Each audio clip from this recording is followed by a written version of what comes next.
Si ignoras lo que ocurrió antes de que nacieras, siempre serás un niño. Cicerón. Una hora con la historia, un nuevo enfoque del pasado deshaciendo mitos. Con Pío Moa, aquí, en Radio Inter.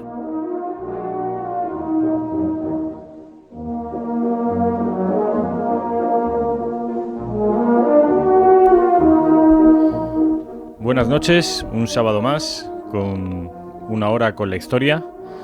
Tengo aquí a mi derecha al historiador don Pío Moa y les habla Rafael Núñez Huesca. Hoy vamos a abordar un tema muy interesante del que ya dimos algunas pinceladas la semana pasada, y es sobre la importancia de la navegación, de las armadas a la hora de configurar la historia, y en particular este sábado vamos a hablar de la que ha sido la mayor y más importante historia naval del planeta, que al contrario de lo que piensa mucha gente, al menos de Occidente, al contrario de lo que piensa mucha gente, no corre a cargo de los británicos, sino de los españoles. Pero antes abordaremos con don Pío Moa el editorial de esta semana, que versará, tengo entendido, don Pío, sobre la batalla cultural, ¿no es así? La batalla cultural, efectivamente. Una hora con la historia entra abiertamente en lo que podríamos llamar batalla cultural, que es algo necesario en toda sociedad. La ausencia de esa batalla revela por sí misma una sociedad decadente, una sociedad un tanto inane, y es lo que viene habiendo en España. Aquí, como vemos, el debate se sustituye casi siempre por el insulto y el intento de silenciamiento, cosa que nosotros estamos comprobando en nuestras carnes. Digamos que esta lucha cultural fue ganada desde la transición y de forma aplastante por la izquierda y por los separatistas, debido a la incomparecencia de la derecha. La derecha renunció a la inmensa mayoría de la derecha, ¿no? Quedaron algunos francotiradores, pero que no pudieron hacer mucho, ¿no? Desde entonces, tanto el arte, la literatura, el pensamiento, el periodismo, la canción popular, pues han tomado un carácter muy mayoritariamente identificado con los que perdieron la guerra civil. Y los rasgos de los que perdieron la guerra civil eran la hispanofobia, la cristianofobia y unas concepciones revolucionarias de muy escaso nivel intelectual. Era lo que Marañón llamaba la estupidez y la canallería del Frente Popular, que es una descripción interesante. Entre otras cosas, Marañón fue uno de los que ayudó más a traer la República, que luego lo consideró un grave error, claro. En fin, de ahí, de esta situación, viene la pobreza, la trivialidad y la chabacanería que distinguen a la mayor parte de la actual cultura española. Además, una parte de ella está cada vez más sometida a la colonización esterilizante del inglés. Es algo que estamos denunciando aquí y que nadie quiere denunciar, por lo visto. Y debemos preguntarnos si será posible salir de ahí. En este programa venimos tratando cuestiones que, pese a su importancia crucial, han sido desterradas de la vida intelectual y política. Así, el problema de nuestra posición en Europa y en general en el mundo, los intereses particulares y las profundas particularidades de España, y sí, daré un dato simplemente, ¿no? España es diferente, cosa que irritaba mucho a algunos, que no tenían ni idea de lo que era Europa, que está llena de diferencias, ¿no? Pero, por poner un caso revelador, España no participó en la Segunda Guerra Mundial, que arrastró a prácticamente toda Europa, menos 2 o 3 países, y no debe su evolución política ni su democracia a la intervención bélica del ejército useño. Este dato es evidente y es un dato clave para orientar nuestra política exterior y también nuestra política interna, pero no es tenido en cuenta por ningún partido político, por ningún político y por ningún analista. Y eso de que no lo tengan en cuenta es también un dato revelador de la, vamos a decir, pobreza intelectual con su reflejo político, ¿no?, que estamos padeciendo. Hemos tratado, asimismo, y lo seguiremos haciendo, de los orígenes históricos de la ideología de género. Hemos esbozado la cuestión de los separatismos, del origen y desvirtuación de la transición posfranquista, de la deriva hacia una democracia fallida, de los mesianismos useño y ruso dentro del panorama mundial actual.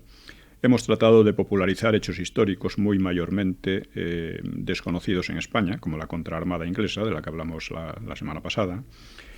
Y yo creo que basta con mencionar estos asuntos y otros que seguiremos tratando, obviamente, porque no se liquidan en una hora de sesión. Pues con esto creo que basta para que nuestros oyentes comprueben que se trata de un programa único en España, que ojalá trajera escuela, claro. Propiamente lo planteamos como una serie de seminarios informales. Sin embargo, seguimos semiasfixiados económicamente. En general, la derecha española apenas ha entendido la importancia de este tipo de lucha. Ya digo que en la misma transición renunció a ella, la mayor parte de ella, ¿no? de la derecha, ¿no?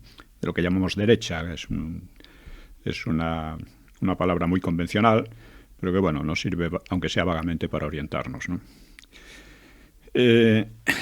Y este tipo de lucha, o sea, la batalla cultural, es uno de los puntos principales de ella es precisamente la historia. Pero si no se da la batalla, la situación del país no hará otra cosa que empeorar, ya que es en la historia, en la falsificación de la historia, donde hunde sus raíces todos los procesos que estamos sufriendo y que han desvirtuado por completo la democracia y amenazan la misma subsistencia de España. Hablo de procesos como la balcanización o disgregación del país, la tendencia hacia ahí, el rescate y promoción de la ETA, cuando ya estaba prácticamente derrotada, la cesión fraudulenta de soberanía, leyes totalitarias como la de memoria histórica o las de género, etc., ¿no? Contra todo ello luchamos en este programa, porque es necesario que alguien lo haga, que lo denuncien. No somos los únicos, pero aquí lo enfocamos desde el punto de vista histórico, que es ir a las raíces, ¿no? La asociación que promueve Una hora con la historia se llama Taller de Ideas Siglo XXI, y este programa debería ser una de las varias actuaciones a realizar, pero por el momento es la única. Otra sería la elaboración de documentales, seminarios, etc., tareas que siguen fuera de nuestro alcance por las mencionadas razones económicas. Digamos que es casi una tradición que no apoyen estas empresas culturales quienes más debieran. Más debieran porque están en principio de acuerdo con ellas y porque tienen recursos sobrados. Muy a menudo ha sido el pueblo el que ha tomado iniciativas frente a la incuria o la indiferencia de unas clases rectoras de escasa valía intelectual o moral. Y por eso reiteramos nuestro llamamiento a ellos y a cuantos en mejor posición económica, es decir, al pueblo, a la gente no corriente, ¿no? Y a los que en mejor posición económica entiendan lo que se juega en la sociedad. Aunque lo agradecemos, ¿no? Este apoyo, no es propiamente una petición. Quienes tengan conciencia del valor de la batalla cultural ayudarán a ellas sin pensárselo dos veces. Y quienes carezcan de esa sensibilidad o la tengan en menor grado y entiendan el programa más bien como una ilustración, pues seguirán ajenos a este llamamiento, aunque agradecemos también su compañía, que consideramos muy positiva, como es lógico. Y nos enfrentamos a otro obstáculo, que viene a ser un círculo vicioso. Para obtener apoyo y participación es preciso que el programa sea muy ampliamente conocido. Y para que sea bien conocido es precisa la colaboración de los oyentes, que son pocos hoy por hoy. Hoy la opinión pública se forma principalmente por los grandes medios de masas, empezando por la televisión, y por ello nuestra posición sería desesperada, ya que esos medios no son o indiferentes u hostiles. Pero hoy las redes sociales están cobrando relevancia creciente, y es ahí, y no en unos grandes medios silenciadores o manipuladores, donde es posible dar la batalla. De ahí nuestra insistencia en que nuestros oyentes difundan el programa, lo den a conocer. Supongamos que 1.000 o 2.000 personas se dedicaran todos los días unos minutos, 10 minutos, un cuarto de hora, a poner en las redes algún comentario, breve o largo, sobre las sesiones de una hora y a enlazarlas a partir de YouTube o de podcast. Esto serviría mucho para romper el círculo vicioso, para romper los muros del gueto en que continuamos hoy por hoy. Hay algo más. En algunos casos será posible montar centros culturales a partir de tertulias o reuniones periódicas de oyentes para comentar los temas tratados u otros cualesquiera de carácter político-cultural. De simples tertulias han surgido muchas veces iniciativas que han llegado a tener gran alcance. Y establecer una red de círculos culturales de nuevo tipo en diversas ciudades significaría crear un verdadero movimiento. Reiteramos, pues, de manera inmediata nuestro llamamiento a asegurar la continuidad económica del programa y a difundirlo al máximo.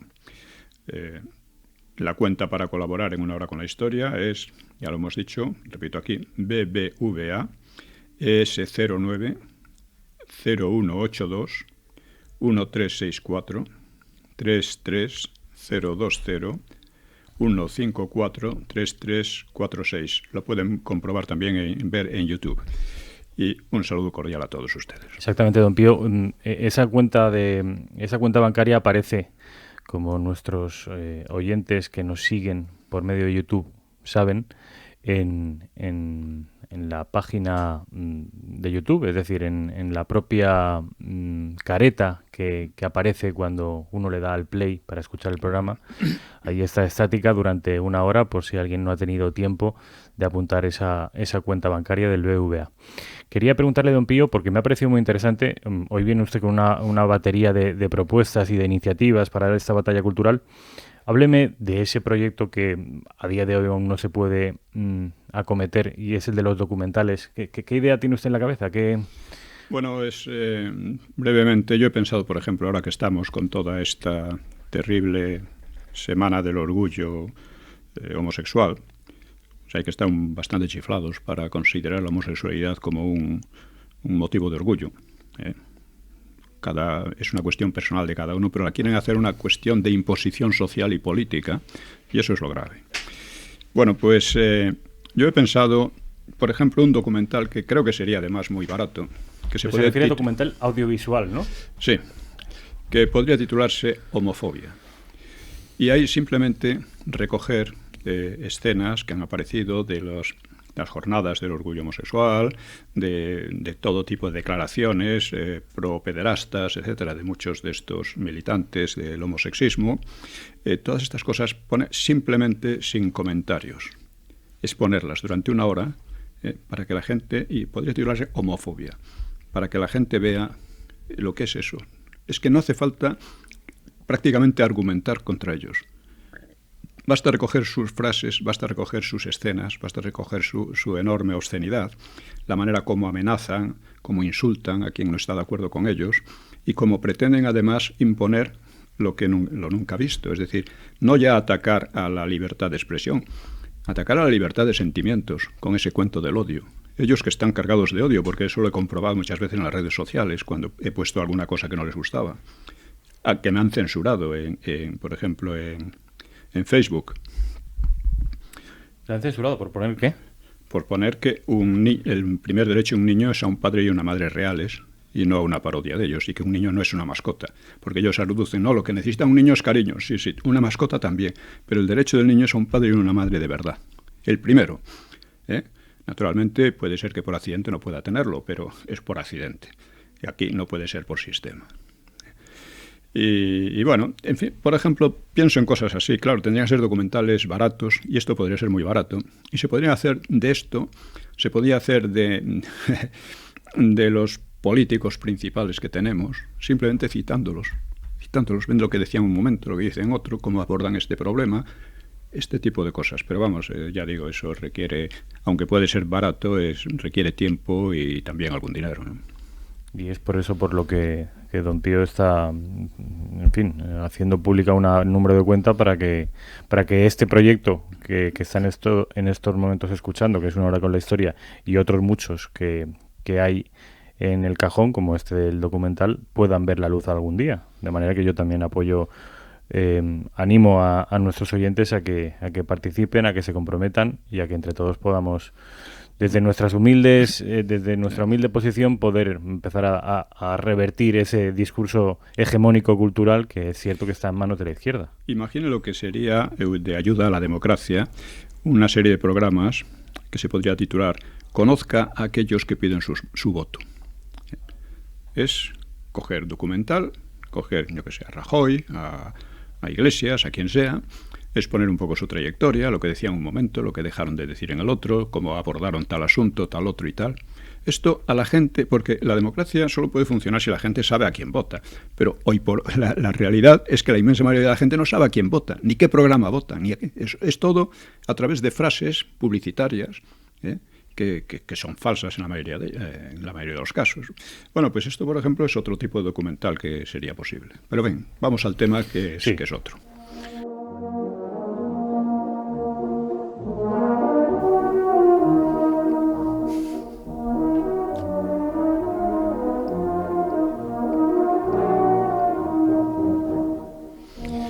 Bien, pues vamos con la cuestión. Dice, aunque nos repitamos un poco, empezaremos hoy por culminar la sesión anterior hablando de una batalla desconocida, la batalla de Lisboa de 1589. Es desconocida para la inmensa mayoría y es, sin embargo, uno de los combates más decisivos en la historia de España. Allí culminó la gran expedición inglesa, en parte anglo-holandesa, llamada Contraarmada o Invencible Inglesa, que perseguía acabar de destruir la flota española, dañada después de la Invencible, perseguía ocupar las Azores y rebelar a Portugal contra España. Como ya dijimos anteriormente, Isabel de Inglaterra, quizá más propiamente su ministro Lord Berkeley, promovió una armada más numerosa que la española del año anterior, entre 150 y 200 embarcaciones, con 27.000 soldados y marineros, y con el objetivo estratégico esencial que era la secesión portuguesa. Por lo que, aunque renunciaran al primer objetivo de atacar los puertos donde se reparaban los barcos españoles, pues sea un objetivo secundario de todas maneras, ¿no? Bien, el momento culminante de la magna empresa fue el ataque a Lisboa. Allí los ingleses fueron rechazados con tan graves pérdidas que ya no pudieron pensar en las Azores, que eran la clave de las comunicaciones españolas con las Indias. Los españoles tuvieron entre La Coruña y Lisboa unas 900 bajas mortales, en gran parte civiles, como ya dijimos, mientras que los ingleses perdieron entre 13.000 y 15.000 hombres. Hay quien dice que hasta 20.000. Estas son cifras difíciles de comprobar, pero desde luego fue una cifra enormemente alta, mucho más que las de la Armada Invencible. La mayoría de estas bajas fueron por enfermedad y un porcentaje considerable por combates, en los que también perdieron muchos barcos. Otros desertaron, en fin. Al final solo les quedaron útiles unos 2.000 hombres, ¿no? Bien, ¿por qué fue tan decisiva esta batalla? Para entenderlo, basta pensar en lo que habría supuesto el éxito inglés. España no solo habría perdido Portugal, o habría abierto allí un nuevo frente de los muchos que tenía y que la estaban agotando, ¿no? Sino que Portugal, con su importante flota y su imperio, se habría convertido en un estado hostil y prácticamente vasallo de Inglaterra, porque esto era lo que ofrecía Antonio de Crato a Isabel. Además, la flota inglesa, ayudada por la holandesa y la portuguesa, se habría adueñado del Atlántico de una manera total, y eso habría hecho prácticamente imposible la comunicación entre España y América. Es decir, no se habría podido consolidar el imperio, que habría probablemente desaparecido. Simplemente la potencia española se habría hundido, y eso habría tenido repercusiones tremendas, además en Flandes, en Francia y en el Mediterráneo. De hecho, habría significado el colapso del Imperio Español y de la misma España con la mayor probabilidad. Esto es lo que habría significado la victoria inglesa en la batalla de Lisboa. Por esta razón, creo que podemos compararla en importancia con la batalla de Lepanto, que ocurrió 18 años antes. Lepanto fue, más propiamente que Lisboa, un choque naval con enorme número de bajas y destrucción de naves y una repercusión también más amplia, porque de haber perdido la flota cristiana, los turcos se habrían adueñado definitivamente del Mediterráneo, donde eran hegemónicos desde hacía tiempo. Italia y España habrían corrido un peligro inminente. De modo que Lisboa salvó a España, pero Lepanto, que se puede comparar también a la batalla de Salamina, que salvó a Grecia de los persas, pues Lepanto, salvó también a Italia y más indirectamente al resto de Europa. Aunque hay que recordar que Francia colaboraba con los turcos y que Inglaterra y los protestantes animaban a los turcos constantemente contra España. Cosa curiosa. También en Grecia, cuando fue atacada por los persas, había un partido pro-persa. Había muchos griegos que eran partido de los persas porque pensaban que a ver quién les resiste. Y querían adaptarse. Como aquí cuando entraron la invasión musulmana, pues bastantes nobles godos o hispanogodos pues aceptaron los tratos sin oponer resistencia a los musulmanes, ¿no? Incluso con la guerra de la independencia, los afrancesados. En la guerra de independencia. Esto siempre ocurre en todas partes. Siempre ocurre en todas partes. ¿Por qué? Pues porque hay gente que piensa, bueno, si ganan ellos y yo me ofrezco a ellos, pues aquí yo mejoraré de posición. Como, en fin, como el agente de los invasores, ¿no? Siempre hay gente que piensa así, eso en todas partes, ¿no? Bueno, a pesar de la derrota, el Imperio turco logró rehacerse parcialmente y ello, más la incesante piratería berberisca, obligó a España a mantener una vigilancia muy costosa en el Mediterráneo. Esto también se recuerda, dicen algunos que no fue una batalla decisiva. Sí fue decisiva porque la hegemonía naval turca quedó entonces quebrada y definitivamente rota. Siguió habiendo piratería, sigue habiendo el peligro y la necesidad de estar alerta, ¿no? Que era muy costosa, como digo, pero ya no era lo mismo. Una diferencia de interés es que los turcos eran una superpotencia, mientras que Inglaterra era entonces un país pobre. Ya hemos dicho, suele calcularse que 1/3 de la población vivía en la miseria, ¿no? Pero estratégicamente Inglaterra contaba con grandes ventajas. Primero, no tenía que hacer frente a otros enemigos como España, que estaba rodeada de ellos y debía mantener la lucha en 3 frentes, que podrían haber sido más, ¿no? ¿Cuáles eran esos 3 frentes, Pío? Pues el Mediterráneo, realmente tenía que estar allí, Francia y la propia Inglaterra. O sea, Flandes, Francia y la propia... Flandes y Francia estaban bastante ligados y la propia Inglaterra, ¿no? Todo eso simultáneamente. Simultáneamente. Además, los protestantes, los ingleses y los franceses estaban constantemente tratando de coordinarse con los turcos para aplastar a España. O sea que eso nos puede dar una idea de la tremenda dificultad de la lucha de entonces. Y muchos se empeñan en decir, por ejemplo, que la presencia de España en Flandes era absurda, que lo que decían aquí algunos ya entonces, si se quieren condenar, que se condene a esos herejes. No, porque no solo querían condenarse, querían condenar a toda Europa con ellos. Entonces, si no se luchaba en Flandes, si no se detenía en Flandes y en Francia, España tendría el problema dentro. O sea, los protestantes liaron a Francia durante, creo, unos 80 años así de guerras civiles. Eso lo habríamos tenido en España. Felipe II tuvo que combatir fuera para impedir tener que combatir dentro. Eso casi nunca se dice, pero bueno, es la realidad. En otro programa hablaremos más de eso. Así que Inglaterra podía concentrarse en el mar y al mismo tiempo apoyarse en todos los enemigos de España y apoyarlos, fueran franceses, holandeses, protestantes, en general, o turcos, ¿no? Por tanto, Inglaterra era un enemigo muy temible, a pesar de no ser una superpotencia como los otomanos, ¿no? Bueno, entonces ustedes se preguntarán cómo un suceso histórico de tal trascendencia, insisto, la batalla de Lisboa, no figura en los libros de historia españoles en casi ninguno.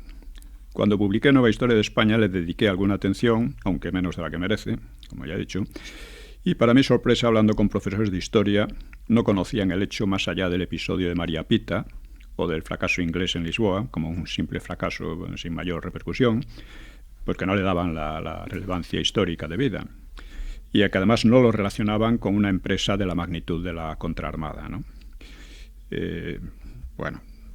En fin, ustedes pueden buscar en numerosos libros de historia de España generales y verán que no aparecen, incluso de historiadores muy prestigiosos y competentes, ¿no?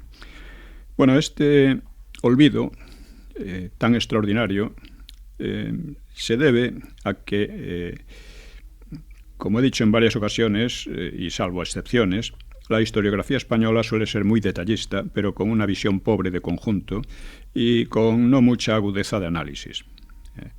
Recientemente, por ejemplo, hemos tenido un ejemplo en un libro sobre el fraude en las elecciones de 1936, un libro muy detallado en algunos aspectos, pero sin verdadero análisis de sus consecuencias generales, que incluso trata de eludir ese análisis.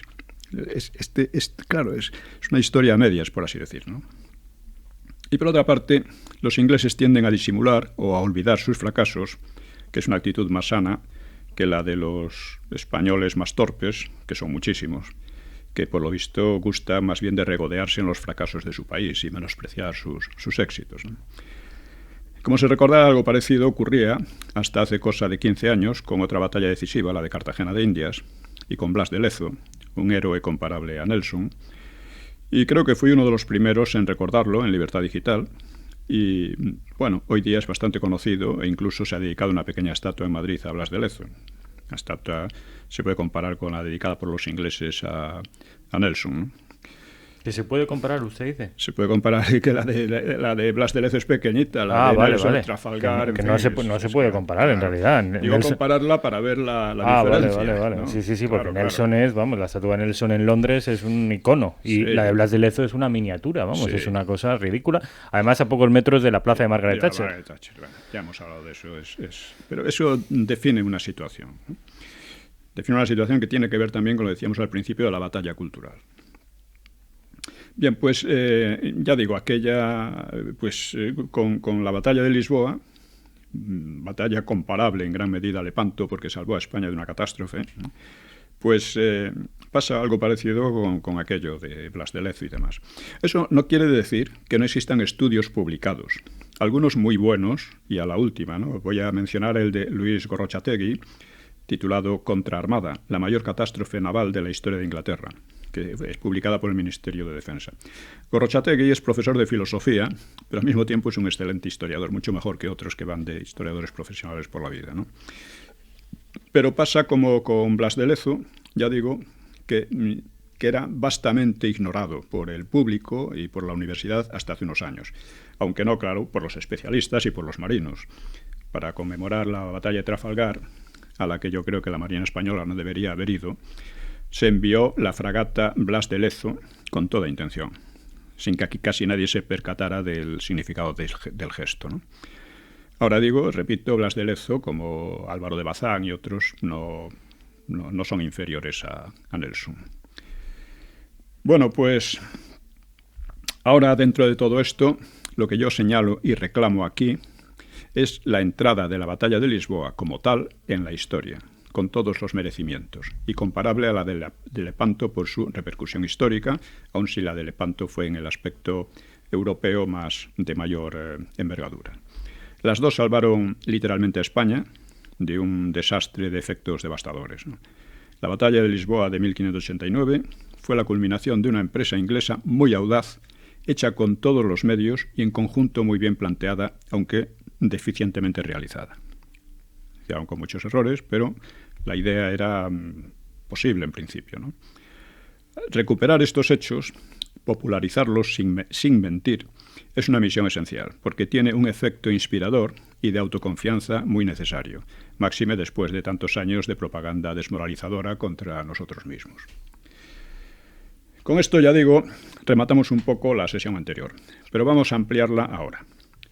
Decíamos que si preguntásemos a alguien, no solo en España o Inglaterra, sino en cualquier lugar del mundo, qué país tiene un historial naval de mayor importancia, dirían que Inglaterra. Esto es bastante lógico, porque en casi todo el mundo se recuerda el fracaso de la Invencible española, se recuerda a Trafalgar, mientras que se ha corrido un tupido velo sobre la Invencible inglesa y sobre otras cosas. Además, en España, el españolete común pues habrá oído hablar de Trafalgar y de Santiago de Cuba, y ahí acabarán sus saberes sobre el tema, ¿no? Pero es lógico también que se crea a Inglaterra la número uno, por así decir, porque en Inglaterra el orgullo por su pasado naval es parte muy importante de su identidad y de su cultura, mientras que en España el pasado naval está casi perfectamente ignorado u olvidado para la inmensa mayoría. La literatura de tema marinero y aventurero en Inglaterra es enorme, mientras que en España es casi insignificante. Bueno, en el siglo XX tenemos a Pío Baroja y habrá alguno más, ¿no? Así que haremos un breve repaso aquí de las victorias navales españolas, particularmente sobre los ingleses, porque han sido nuestros mayores rivales durante siglos, ¿no? Qué interesante. Sí, lo recogí a un libro de Agustín Ramón Rodríguez, un libro muy interesante titulado precisamente Victorias por mar de los españoles, y que es una obra que con otras del mismo autor he utilizado en Nueva Historia de España, o en Una historia chocante sobre la guerra de 1898, que en cierto modo, Una historia chocante se refiere a los separatismos vasco y catalán, pero tiene que ver con la historia naval española, porque esos separatismos se nutren. que eran antes insignificantes. A partir del 98, de la derrota de España frente a USA, cogen fuerza y se convierte en un verdadero cáncer del régimen liberal de la Restauración, ¿no? Ese es un libro que, por cierto, yo he leído, el de Una historia chocante, y creo que es el primero y el único que analiza los dos nacionalismos españoles a la limón, es decir, el vasco y el catalán a la vez, y su relevancia en la historia de España, y cómo se nutren, obviamente, de los pretendidos desastres españoles. Sí. Como ellos, como el Partido Socialista, con el 98 van cobrando fuerza, pues el Partido Socialista, el terrorismo anarquista, en fin, todo esto, ¿no? La CNT se funda unos años después. Y esto es, vamos, como decía al principio, en una visión negativa de la historia de España se fundan gran parte de las políticas y de los problemas políticos que tenemos hoy, ¿no? Y de las amenazas que sufrimos, ¿no? Bueno, pues precisamente el libro de Agustín Ramón Rodríguez sobre la guerra operaciones de la guerra del 98, pues es muy interesante porque explica desde el punto de vista de la técnica naval, de las expectativas que había, de las verdaderas diferencias de fuerza, lo que fue aquello. En fin, la verdad es que...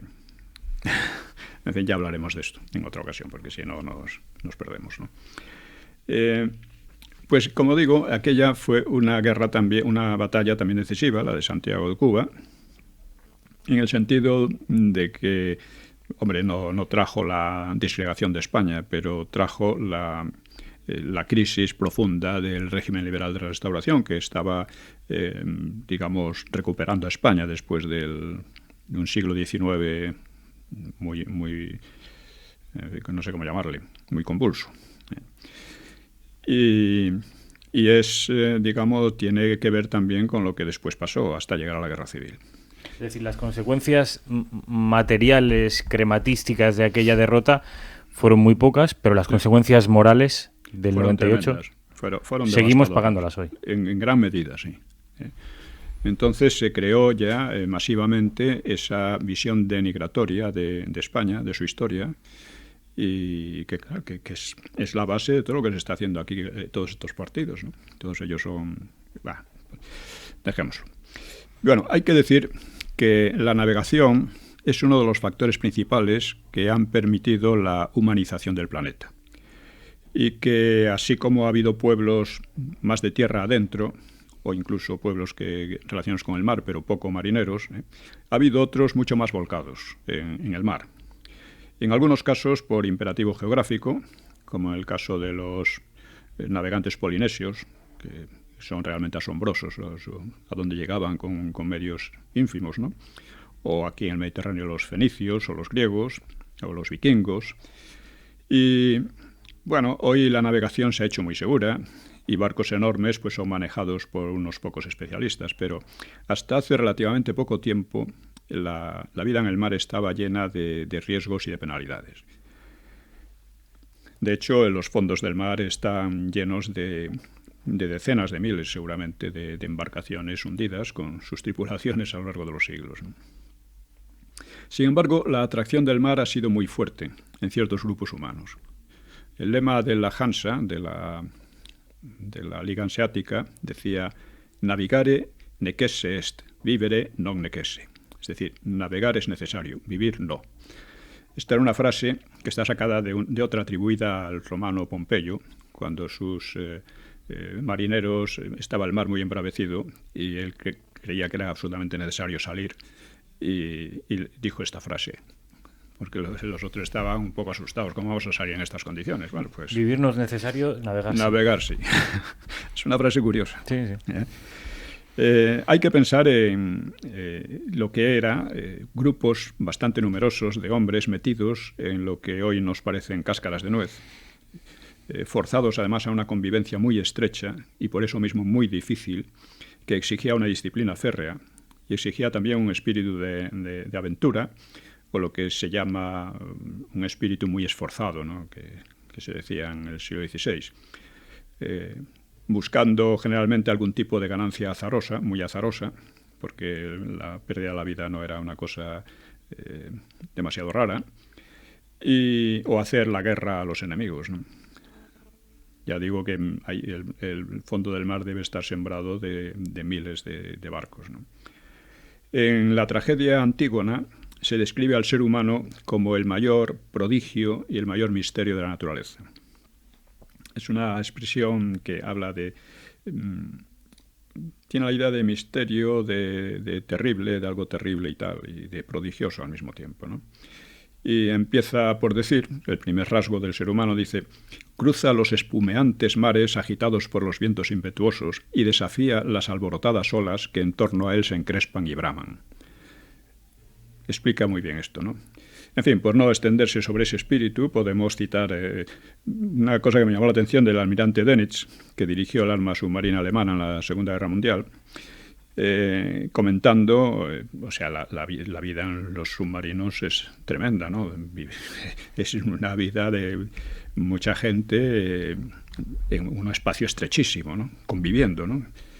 En la que además, digamos, la claustrofobia puede tener grandes facilidades, ¿no? Decía él: el tripulante de los submarinos ha de arreglárselas por sí mismo y se le da la inmensa amplitud del océano para llevar a cabo una misión que exige fortaleza y un corazón animoso. Todos tienen que estar ligados y nadie puede considerarse indispensable. Y por ello, cada submarinista tenía incrustado en su corazón aquella amplitud de su tarea en los grandes espacios y se sentía rico como un rey y no se habría cambiado por nadie. Es un espíritu, ¿eh? Pero que ya digo... En la actividad humana hay muchísimas actividades, muchísimas actitudes, y no se puede juzgar todo a partir de algo común, porque excepto el propio ser humano, ¿no? Bueno, pues vamos a recordar algunas victorias navales españolas en relación con los ingleses, que, como digo, fueron sus mayores rivales durante siglos, si exceptuamos por un tiempo a los turcos y los berberiscos. La piratería berberisca era mucho más dañina que la inglesa, que además era piratería inglesa, francesa y holandesa, que tuvo que soportar España, ¿no? Por ejemplo, la Armada de Castilla y León pues empezó posiblemente en Galicia, con el arzobispo Diego Gelmírez en los siglos XI-XII, mientras que Aragón iría construyendo su flota, sobre todo en Barcelona, centrada en el Mediterráneo, y en rivalidad con ciudades italianas como Génova o Pisa. Las flotas castellanas y aragonesas tomaron parte muy activa en la Reconquista.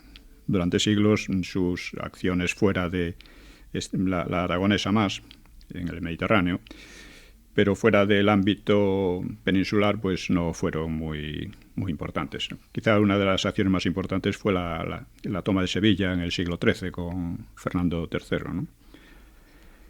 Pero es en el siglo XIV cuando la flota española de Castilla alcanza ya una potencia capaz de enfrentarse con las mayores entonces de Europa. Durante la Guerra de los 100 Años y como aliada de Francia, Castilla pues participó en aquella larga contienda, que fue una serie de contiendas en realidad, mientras que Portugal solía ser, como de costumbre, aliada de Inglaterra. Para empezar, en 1371, la flota castellana, que mandada entonces por un genovés castellanizado que se llamaba Ambrosio Bocanegra, destruyó una escuadra portuguesa cerca de Cádiz y al año siguiente pues destrozó por completo a la marina inglesa en La Rochelle, o sea, La Rochela, que se decía siempre en español, capturando a 8.000 soldados y marineros y a 400 caballeros, nada menos. Poco antes, los ingleses habían destrozado la Armada francesa. Con ello fue una victoria muy importante porque dejó libre el mar de la zona, el Canal de la Mancha y demás, que antes había quedado en poder inglés y que, en fin, eso causaba grandes problemas al tráfico, ¿no? A Bocanegra le sucedió Sánchez de Tobar en 1374. Este desembarcó en varias ciudades del sur de Inglaterra, capturó la isla de Wight y obligó a los ingleses a aceptar una tregua al año siguiente. Las hostilidades se reanudaron pronto y Tobar volvió a atacar numerosas ciudades del sur de la isla y en 1380 subió por el Támesis hasta las inmediaciones de Londres, incendiando Gravesend y otros puntos. Hubo algunos reveses, pero en conjunto la flota española demostró una gran superioridad sobre castellana, española, ¿no? sobre la inglesa o cualesquiera otra, ¿no? Es más, algunas ciudades pagaban tributo para mantenerse seguras. Final del siglo XIV estamos hablando. Sí. Sí. Cuando una expedición española llegó a las inmediaciones de Londres. A las inmediaciones de Londres, sí. Este Tobar, pues, se volvió contra Portugal en 1380 y les destrozó otra flota en Huelva y bloqueó Lisboa. El bloqueo de Lisboa por Tobar tuvo sus consecuencias, porque, claro, impedía que llegaran el dinero y los suministros a las tropas inglesas, que estaban en Lisboa. Había una guarnición inglesa allí, claro. Por lo cual, los ingleses, pues, se dedicaron a saquear a los lisboetas, ya que no les pagaban ya que no había dinero, pues eso. Si no pagan voluntariamente, pagarán involuntariamente, ¿no? Claro. Entonces Portugal tuvo que aceptar la paz con Castilla y Tobar, pues, transportó a los ingleses a su país, a las costumbres del tiempo, ¿no? Estos éxitos navales tuvieron gran interés porque aseguraron el libre tránsito comercial entre España, Flandes y Francia, y también con Inglaterra, porque de España salían, pues, lana, vinos, hierro, aceite de oliva, jabón, frutas, mercurio, etcétera, ¿no? Con los que se comerciaba, ¿no? Por eso los marineros, la lana sobre todo, fue uno de los productos más importantes, ¿no? Por eso los marineros y los mercaderes castellanos, pues, obtuvieron ventajas fiscales en los puertos franceses y en Brujas, y ese tráfico se convirtió durante siglos en un eje esencial del comercio castellano y europeo, en realidad, de toda Europa occidental. Fue además una de las bases de la prosperidad de Castilla, andando el tiempo. Hubo otro almirante fundamental de la época, que fue Pero Niño, que continuó la racha de Bocanegra y de Tobar, devastando el sur de Inglaterra e imponiéndoles tributo a veces. Y este Pero Niño no solo luchó contra los ingleses, también luchó contra la piratería berberisca en el norte de África. En fin, fue un almirante de mucho éxito en todas sus correrías, ¿no? Precisamente un subordinado suyo, Alférez, que se llamaba Díez de Games, pues consignó sus correrías en el libro El Victorial. El libro El Victorial es una obra literaria bastante notable, porque además es un gran relato de aventuras y retrata muy bien los usos caballerescos de la época, incluidos lances amorosos adulterinos. En fin, refleja muy bien el espíritu de todo este tipo de acciones, ¿no? Más adelante tenemos un libro muy interesante de, ¿cómo se llamaba? Contreras, el capitán Contreras, que son sus memorias, que son interesantísimas. Este Contreras se dedicaba a la piratería contra los turcos en el Mediterráneo. Y es interesantísimo las cosas que describe, el espíritu, que desde luego es un espíritu no excesivamente religioso, aunque al mismo tiempo había siempre en algún momento quiso meterse a monje o algo por el estilo, ¿no? Y, en fin, estas cosas pasaban. Bueno, en cambio, durante ese siglo, el siglo XIV, la flota y el comercio aragoneses, que eran principalmente catalanes, pues pasaron del apogeo a la decadencia. Porque la guerra con Castilla y los éxitos de Génova arruinaron a Barcelona. Y cuando el estrecho de Gibraltar quedó despejado de la presión musulmana, pues las rutas comerciales se desviaron en gran medida de Barcelona, ¿no? La ciudad, pues, replicó con ataques y con piratería, pero que a la larga la perjudicaron todavía más. Por otra parte, en Aragón, y especialmente en Cataluña, la oligarquía nobiliaria y burguesa, pues, era tremendamente opresiva. Oprimía al campesinado con mucha mayor dureza que en Castilla, y eso daría lugar a prolongadas luchas sociales, bandidaje, en fin. Era una plaga allí y que ayudaron a la ruina de la región. Bueno, recordamos estos hechos porque importa entender cómo las flotas castellanas iban cimentando una tradición comercial y bélica de primer orden. En 1419, por ejemplo, volvían a aplastar a una armada inglesa y alemana alemana de la Liga Hanseática, de nuevo otra vez en La Rochela. La Rochela tendría además posteriormente con los protestantes, con los hugonotes y tal, otras muchas consecuencias, ¿no? Por cierto que de los barcos ingleses de la contraarmada que desertaron, muchos se fueron a La Rochela, porque era una zona protestante.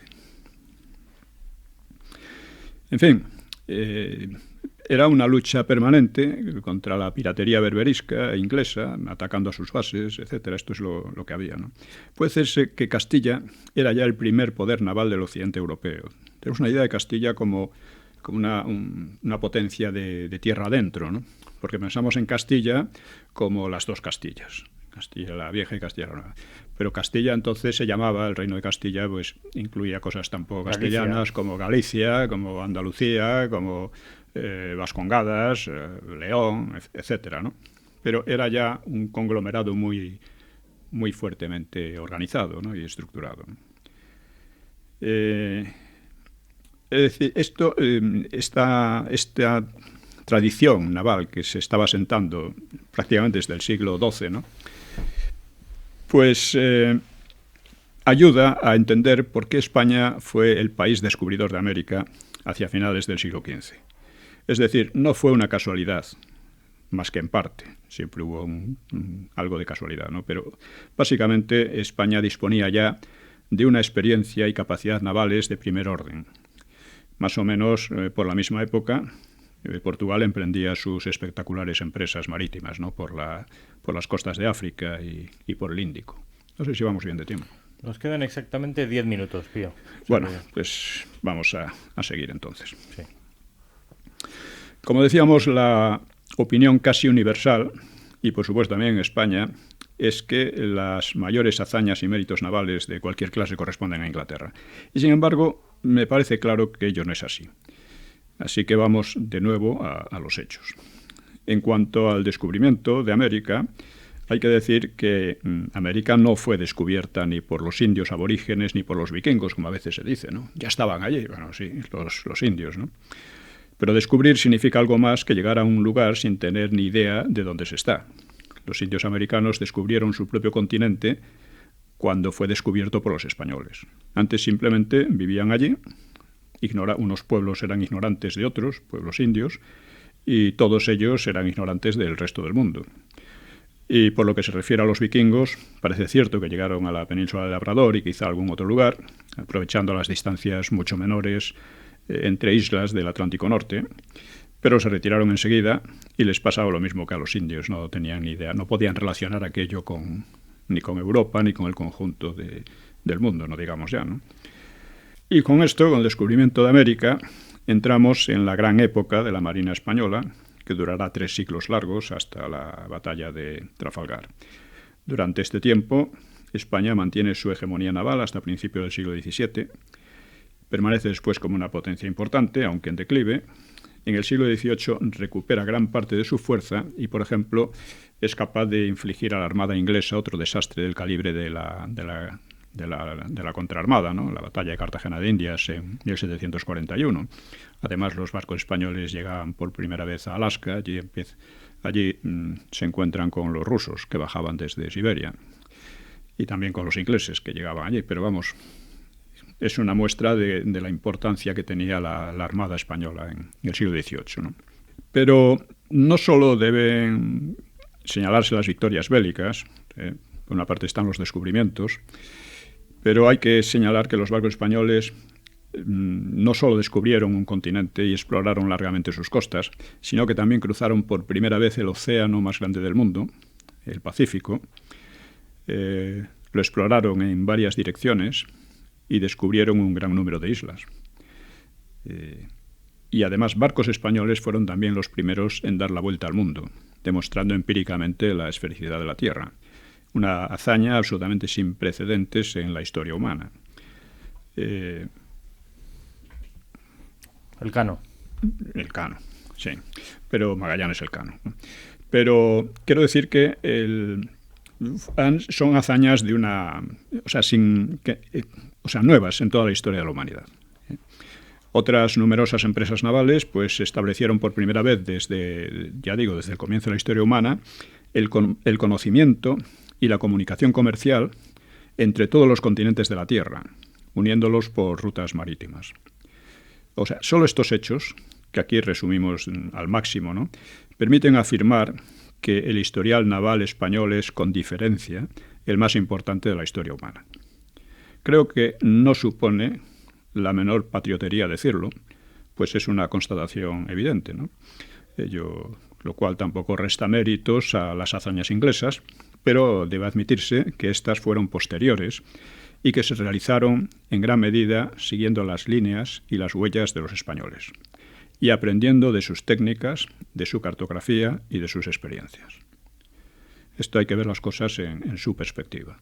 Por supuesto, España decayó, su poder naval decayó, en el siglo XIX se volvió insignificante casi, dentro de lo que eran las grandes potencias de entonces, y sobre todo, pues ya digo, al revés que en Inglaterra, que es una parte esencial de su identidad, de su sentimiento de identidad, de su literatura, incluso de su manera de ver las cosas, ¿no?, la política internacional. En España se perdió esta tradición tan importantísima, ¿no? Se ha perdido moralmente, intelectualmente, y es necesario recuperarla un poco. Bueno, ¿por qué importa recordar y destacar estas cosas? Claro, pues particularmente a mí no me gusta ni la retórica ni la patriotería. Pero más desagradable que la retórica patriotera, que a mí me desagrada mucho, pues es el olvido y las retóricas antipatriotas e hispanófobas, que son hoy día mucho más frecuentes y a menudo disfrazadas con pretensiones de objetividad, incluso pretensiones científicas. Ahora en la prensa han dado cancha a un profesor que decía que la batalla de Covadonga no existió y que España como nación solo existe desde la Constitución de 1938, no ya de la de 1812, como venían diciendo muchos, ¿no? Hombre, en fin, decía la historiadora Elvira Roca. Elvira Roca ha sacado un libro muy interesante, se titula Imperiofobia y leyenda negra, pero comentaba en una entrevista que ahora los analfabetos salen de la universidad. Algo así como los analfabetos siempre los ha habido, pero nunca habían salido de la universidad. Yo no sé si salen analfabetos, pero botarates salen muchísimos, ¿no? Y así está también la historiografía en España, ¿no? Un libro fantástico, por cierto, ese de Imperiofobia y leyenda negra. Sí, merece la pena leerlo, desde luego. Está muy bien escrito, además, porque otra cosa que suelen tener los historiadores es que escriben bastante mal, la mayoría, no todos, claro. Pero, por ejemplo, este está bien escrito. Bueno, el problema de la literatura, esta autodenigratoria, no es solo que sea falsa, sino que, como decía, ejerce un efecto deprimente sobre la gente, disuelve las energías y disuelve la autoconfianza, y sin estas características no se puede abordar nada, ¿no? La historia de España, como la de cualquier país, tiene puntos negros, pero los puntos brillantes son más y mucho más importantes. Y debemos señalarlos porque nos indican que si nuestros antepasados fueron capaces de hazañas y logros de todo tipo, quizá sus descendientes podamos emularlos hoy en alguna medida, aunque sea en pequeña medida. Hoy por hoy, desgraciadamente, lo que priva es más bien el desprecio hacia los mejores de nuestros predecesores, y un pueblo que desprecia a sus padres y abuelos es un pueblo que se vuelve despreciable.